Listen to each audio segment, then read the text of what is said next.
Kali ini, perkongsian daripada Wati Hanifiah memang buat ramai rasa sebab, tapi dalam masa yang sama, penuh rasa syukur. Selepas selamat melahirkan cahaya mata, Wati kongsikan detik yang sangat peribadi, momen yang mungkin tak semua orang nampak. Dia cerita, sejurus keluar dari bilik pembedahan, dia terus panjatkan doa. Ya Allah, permudahkan urusanku dan berkati aku, kerana tiada kemudahan melainkan dengan izin-Mu. Ayat yang ringkas tapi penuh rasa hamba. Apa yang buat ramai tersentuh, Wati akui dia langsung tak sempat lelapkan mata sejak keluar dari bilik operesen. Bukan sebab sakit, tapi sebab terlalu teruja. Teruja tengok zuriat yang Allah kurniakan, satu perasaan yang susah nak digambarkan dengan kata-kata.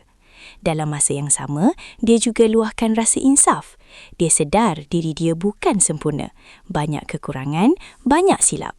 Tapi dalam keadaan itu, dia tetap diberi nikmat yang besar. Dan di hujung perkongsian, dia tak lupa ucap terima kasih kepada Allah dan juga kepada suaminya, Syuib Sebatu, atas doa dan sokongan yang tak pernah putus. Untuk imbas semula, bayi perempuan mereka selamat dilahirkan pada 6 April 2026, tepat pukul 3.47 petang. Syuib dan Wati sendiri mendirikan rumah tangga pada 23 Jun 2023.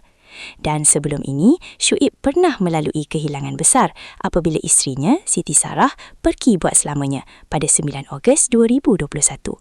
Mungkin sebab itu, momen kali ini terasa lebih dalam, lebih bermakna.